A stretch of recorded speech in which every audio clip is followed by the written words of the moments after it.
Well, hello, I'm Janet Morena, Executive Director of Priests for Life. Welcome to our program. Well, very often when a woman hears she's pregnant and she's all excited, gonna have this baby. Oh, I'm so excited. And then suddenly she goes for her next doctor appointment, and the doctor gets a very serious look on his face. And he's listening and going with the ultrasound and checking and suddenly he tells her a very sad thing. He says, "We don't hear a heartbeat." And now they do it, they check again and make sure. And they say, "No, we're so sorry. We don't hear a heartbeat."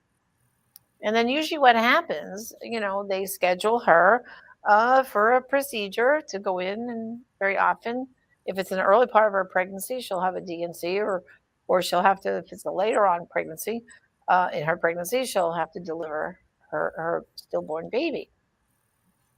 But then what happens next? So many women are not helped. So many women want to know what happens to my baby.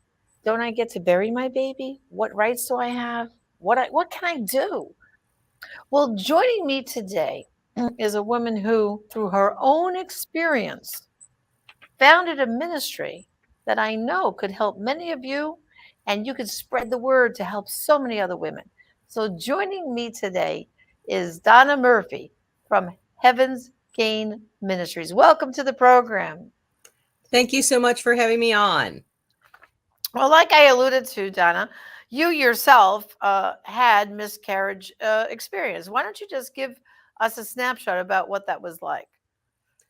Well, my husband and I, we have 10 biological children, 7 that live on earth and 3 that we believe live in heaven, and 1 foster child that we adopted. We lost our 5th pregnancy at 14 weeks, our 9th pregnancy at 9 weeks, and our last pregnancy, we were just past the 17th week. And we lost all 3 babies and never had a proper way of burying those children.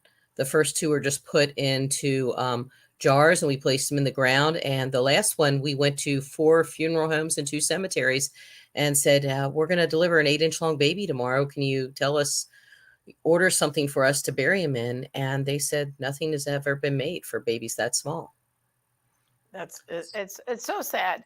And so because of your own experience and Donna, you're not the only person who's gone through this. At Priest for Life, we have heard over the years, many women have written us letters and say, "Gee, everyone looks at us like, what do you mean? What do you want?" Like it's something strange that you want to somehow bury the remains of your baby. So tell us how you then took your own sadness and your own thing of not having any help to developing a ministry now that helps other women. Well, when we couldn't find any type of casket for him, finally one place told us to go to a import store, get a box. That's what we did, and we placed the box, put the baby in the box, wrapped it in Preston's heel, and put it in the ground. And my husband said, "That's just not dignified. Somebody needs to do something about this." And I said, "Someone else needs to do something about this. I'm in no state of mind to even think about helping other people. We've been involved in the pro-life movement for a lot of years, but never thought of helping in this area." And then later on, I felt the Lord call me the following year and say, the only way the post-abortive woman in general is going to be able to mourn and heal is if we recognize the loss of miscarried and stillborn babies first. And so I didn't know what he wanted me to do. And I talked to Father Pavone, and he said, "Well, there's a real need to bury these miscarried babies." And I knew that's what he was calling us to. Yeah. Well, it's funny that because in Staten Island, New York, where our Priest for Life headquarters used to be, and Father Pavone was my parish priest, we had a funeral director there. In fact, I had him on my Defending Life program a number of years ago. His name was John Scalia Funeral Homes. And he had an experience, a relative in his family, all the way back in the 60s, lost a baby, a stillborn baby. And so he saw to it that he had to request the remains of the child himself as a funeral director, and he arranged for the burial of this baby. And when he saw what his own family member went through, he said, I don't understand why more people aren't stepping up to the plate. So he made a pledge, and it was known all over Staten Island. If anyone had a stillborn or a miscarried baby, they had to just contact him in his funeral home. He would request the remains and arrange for a free burial and provide a little caskets and all that. So, out of his own experience, his funeral parlor to this day is still doing that. Imagine on Staten Island, New York. But like in your case and in the Staten Island case, there's just not enough people to know about this all over our country, and it's a shame. So you began Heaven's Gain Ministries, and how did you get started? What did you do then to kind of, you know, get everything in order, like the caskets and everything? Well, we researched for a year, and we looked around and tried to find if there's anything out there. And we actually were driving down a rural road in Utah, which we're not from that area. And somebody said, I make custom caskets. And so we stopped by and said, can you start making caskets for us for miscarried babies? And she did. And then eventually we started getting them made here in Ohio by the Amish. But we ship to all over the country. We help about 1,500 families every year, but that's just a drop in the bucket. Oh, absolutely. Because statistically, I think you're familiar with some statistics, true, about how many miscarried babies are there in the course of a year. Right. The pro life movement has done a great job of decreasing the number of abortions to less than a million a year. But there's a million babies who are miscarried every single year. So there's actually more miscarriages than abortions in the United States each year. So we really need to reach out to all these families and to let them know that there are burial products for these miscarried babies, and there are urns for these babies. There's caskets, there's urns, and there's support services, because so many people just go through the miscarriage at home and they see the baby in the toilet, they don't know what to do, and they flush. They need to know Right. that there's resources out there to treat that baby with dignity and respect, and that there's resources out there to help them grieve. Yeah. Well, I think also too, we have to educate people about our response. Very often, and I'm sure you would agree, when someone hears that a woman has suffered a miscarriage, they have this crazy response of like, "Oh well, that's probably for the best. Oh, that's nature taking its course." I mean, that's the last thing a woman who has just lost a baby to miscarriage wants to hear. I mean, I've always told people you should treat this as if she just lost the baby at 3 months old or 6 months old or a year old or 2 years. You wouldn't say, oh, that's for the best. You wouldn't say, oh, nature took its course. You would be saying, I'm so sorry. What can I do? Do you need anything? You understand what I'm saying? The response should be born or unborn about the baby, the death of the child, the response should be the same, right? Absolutely. You have that exactly right. Yes. Most important thing to say is, I'm sorry about the loss of your baby. Don't try and make sense of it. You're not going to make sense of it. Don't give a platitude, but instead truly show that you're sorry about the loss of their baby and see what you can do to help. For instance, don't just say, call me if there's something I can do, but give them specifics like, what day can I bring a meal? Can I make a No. call for you? Would you like to have some type of service? Do you want me to call the church? What can I do? Can I watch your kids so that you can have some time to grieve and heal with your spouse? These Right. are all Yeah. important things to do. Right. And then, excuse me, a lot of women will say, because I think part of the problem here is the medical profession too, because the woman finds out she's miscarried, and the doctor right away he's ordering a D and C if it's the first trimester, excuse me, and then there's no discussion about the remains of the child, right? So isn't part of the problem in the medical profession too? That is part of the problem, but it's also, I understand why doctors want to do a D&C, because that way they can make sure that the baby, the placenta, and everything that was in your uterus is removed to keep you safe. But most of the time, that baby is not removed intact, and it's not a very healing experience for the parents.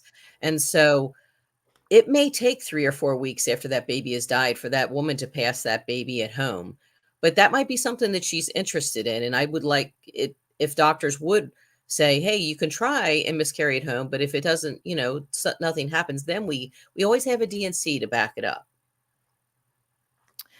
So, in other words, women should be better informed than to know that we don't have to rush to the hospital for a D&C. We could see if the baby's going to pass the baby naturally then, right? I mean, that would be the better solution, right?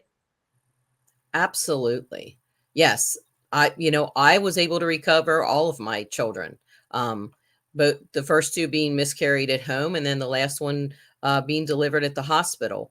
A lot of places for a baby who's 17, 18 weeks, you know, they're going to want to do like a D&C. And that's not very healing for a mom. It's much more healing for a mom to be able to hold her baby in her arms and to say her goodbyes or her hello and then her goodbye. Yeah, absolutely. I mean, we have the same experience too with when moms get the fatal diagnosis. Maybe the baby is trisomy 18 or other things, and again, the medical community, they want to do a termination as opposed to let nature take its course. Let that baby be born. And even if the baby only lives a few moments, like you're saying, she still has that opportunity to hold her child and then have a proper burial. So we really have to do a lot on the education. But we have the medical community, we have the funeral parlor director kind of community, right? And then we have the cemeteries, right? Because in some cases, some cemeteries I know are set up beautifully where they will have a place for miscarried and stillborn babies to be buried if you don't have your own family plot, right? But not every cemetery has that, right, Donna? That's correct. Actually, Catholic cemeteries tend to be better set up for babies who are miscarried or stillborn to have places for them to bury, and they're usually financially, it's easier on the families. For instance, here in Cincinnati, you pay anywhere from nothing to $150 to bury a baby in a Catholic cemetery, but the public cemetery in town charges 1,000. So it's a Wow. huge difference in cost. And I appreciate the Catholic cemeteries that provide the burial service without a huge cost to the families, because that's part of the closure and the healing is to be able to place the baby somewhere safe, to place that baby in the ground and to place that baby in your mind in a safe place like heaven. And then with the caskets and the little urns you're describing, I mean, someone might be watching and say, "Well, what if they miscarry the baby and it's only like 7, 8 weeks? Like, how small? Like, can they still provide something for that baby to be buried?" Yes, we provide caskets for first, second, third trimester and early infant loss at Heaven's Gain, and we also have urns. So we have something for every size, and we have a few selections in each size because when your baby dies, you don't get a whole lot of choices of what's going to happen. So you should have at least a few choices in how you choose the disposition, burial, cremation of Right. your little baby who's died. And what is your website where they can see all these things? Our website is heavensgain.org. Heaven's Heavens Gate. without the apostrophe, gain.org. All right, great. So there they would see all this information. Um, now, I mean, I don't know about you, but my mind is thinking like, well, okay, the woman suffers the miscarriage because sometimes it can happen pretty unexpectedly at home. What should she do? Like, what's step one? I mean, she hasn't even gone to your website. She's calling her doctor. I mean, and she's got the remains of her little baby. What's the step one? What does she do? Well, hopefully her step one is to call Heaven's Gain to get prepared for that baby. So say she knows that there's no heartbeat, she can come into us and we can talk to her about, yes, your doctor did say there's bleeding and cramping, but that that does happen. But what happens is your your baby's inside of you still because your placenta has not realized that your baby has died. And so it will take till your placenta kind of realizes that that baby has died for it to start letting go of the uterine wall. When it starts letting go of the uterine wall, you'll start to spot. After you start spotting, your cramping will start, and the cramping will come and go and come and go because you're actually in labor because you're delivering a baby. And so as this cramping continues, the bleeding will also increase, and you should be measuring your blood loss because you don't want anything to happen to you. And when you go to deliver this baby, it's important to put some type of colander or strainer underneath you so that you can catch the baby and any other clots and go through that and find your baby so you can be able to bury that baby. That's very important in the first trimester losses at home. Right. Oh boy. I mean, I just can't imagine what this must be like. And for some women, they're all by themselves when this happens. It's just heart-wrenching to think that you have to go through this all by yourself. And then talk to about the laws in different states, because from what I understand, some states, I would call them very pro-life, very proactive, where there's laws in the books already saying you have the rights to bury your stillborn or miscarried babies. But in other states, there's not much going on. So tell us about the whole legal end of it all. Yes, legally, it's extremely confusing because every state makes their own laws.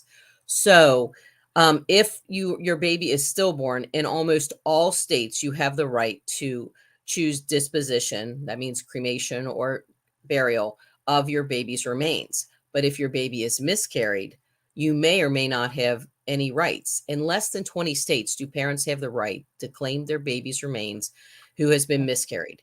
And miscarriage is defined by state law. So in Ohio, here, if you are 19 weeks or less, it's a miscarriage. So my son, who was 8 inches long, was miscarried. Where babies that are 20 weeks or further along are stillborn. If you're in some states, it's 15 weeks or less are miscarried, and 16 weeks or more is stillborn. Other states, 23 weeks or less are miscarried, and 24 weeks and forward are stillborn.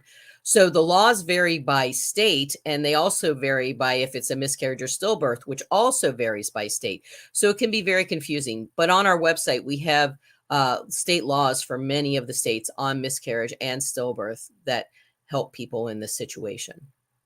So give us an example like where you're from in Ohio.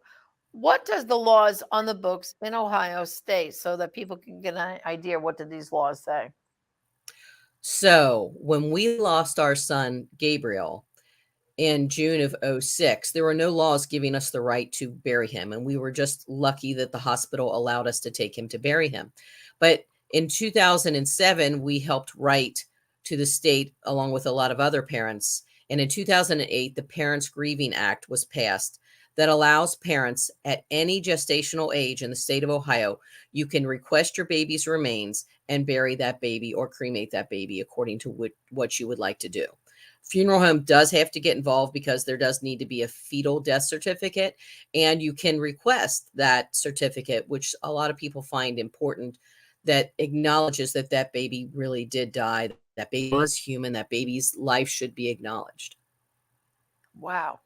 I mean, that's important for people to realize that and I like the name of the bill, the Grieving Parents Act. I mean, that says it so much because that's what this is. They're grieving. And I think the problem is society doesn't grieve for them. Like they don't acknowledge the need to grieve. Still, even I think in churches, it's still this, oh, you'll get over it, move on mentality that I think we have to, even in the pro-life movement, I think we have to do a better job of educating. You know, Everyone's worried about educating the humanity of the unborn child so that women won't have an abortion. But the same education of the humanity of that unborn child has to also be understand that, yeah, it's a baby and they have to grieve the loss of that child. So what are some of the other laws are you familiar with in some of the other states? I don't have them all in my mind, but they are all written down on our website. Uh-huh. But you really have to, like you were saying, the pro-life movement, even like you have to jump through mental hoops, right? To say, oh, we're all upset about this baby dying. This baby could have been the next Bach or Einstein, but we're not upset about this baby dying who might have had the stillborn baby or the miscarried baby who might have found a cure for cancer. Their loss of that baby is just as much as the loss of the aborted baby, where the pro-life movement needs to stay consistent in this issue. They need to consistently say, yes, this is truly a life, and yes, this is truly a loss for parents. Even at pregnancy centers, they're like, they do ultrasounds and they say, well, I don't understand this person was abortion minded. Why did they cry when we told them there was no heartbeat? Because that's their child. Because they didn't want their child, you know, to die. They didn't want their child to die, even though they were abortion minded. They didn't, if they could have had him at a different time in their mind, that they would have liked that. They didn't want their child to die. And so they're sad. And so pregnancy centers are now coming to us and being trained on how to serve these families, to how to help them. So when they find out, they come in, even if they're abortion minded and they find out there's no heartbeat, how can we prepare those families for that birth of that child? How can we prepare them for the grief they're going to have afterwards, and so for the well-meaning platitudes that people say that are wrong? And how do we grieve and heal afterwards? And if we do this, I think so many more people will join the pro-life movement. With 1 million moms miscarrying every single year, if they realize that we are the beacon of hope for those women who have lost babies due to miscarriage and stillbirth, they'll want to join our movement. It's very important that we acknowledge these babies and provide dignified burial or cremation for these babies, and that we provide support services for these families. Right. Well, I've been very fortunate through Father Pavone because we have been so aware of this for so many years, starting from that Staten Island funeral director, to really spread the word. And in fact, in our travels over the years, we have been invited to come. One family I remember in North Carolina, the baby's name was Felicity, and they were so excited that Father Pavone was preaching that weekend at a parish near them. They invited us to come to their cemetery because the headstone for their miscarried baby Felicity had just arrived, and they wanted us to come out and bless the headstone. It was a cute little headstone. They had a marker, a grave marker. And so we've had personal experience, and they had the whole family there, all the children, everyone was very aware. They lost their little sister, she was, X amount of weeks in gestation, and they prayed to their little angel Felicity in heaven. And I saw how beautifully the other children were acknowledging the loss of their little baby sister, and I can remember in the past, I mean, even in my own case, my mom had 2 miscarriages. One I probably must have been about, I don't know, 10 years old. So it was mysterious. But this other miscarriage, she lost a baby at 6 months. But suddenly nothing was said to us. Back then it was hush hush, if someone miscarried. And in fact, I know the baby was buried because years later my mother told me that, oh, yes, the baby was buried at the Catholic cemetery. So it's like you're saying, the Catholic Church has always had for decades, many, many decades, many of the cemeteries have a section for stillborn and miscarried babies. The problem is the education at the parish level, I find, is not good. How are you finding getting the word out among the churches, even in your area? Are they now becoming more receptive to the need to have a funeral mass? So how is it going with that? Well, we're very blessed here in Cincinnati with Archbishop Schnurr. He actually has asked me to teach the priest of the archdiocese what is the best way to serve these families, because it's really hard on them. And I know they're very rushed and stuff, but then they can find out about us and refer to us.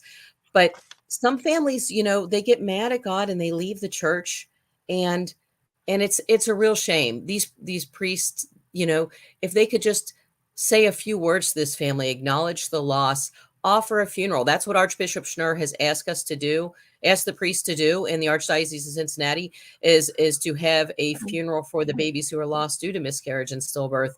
And I also teach in the seminary, and it's very well taken in the seminary. They're very appreciative to be taught what to do when a family comes to them, because when 1 in 4 babies are lost due to miscarriage, that's a lot of babies. And we don't want to silence them. We want them to be able to come to their priest and to talk to them and to find out, what is it that they can do? Can they have, there are specific masses for babies who die without baptism. Right. Yeah, I'm aware of that. And that's a very good point, because it's almost like they should be putting something in the church bulletin periodically, you know?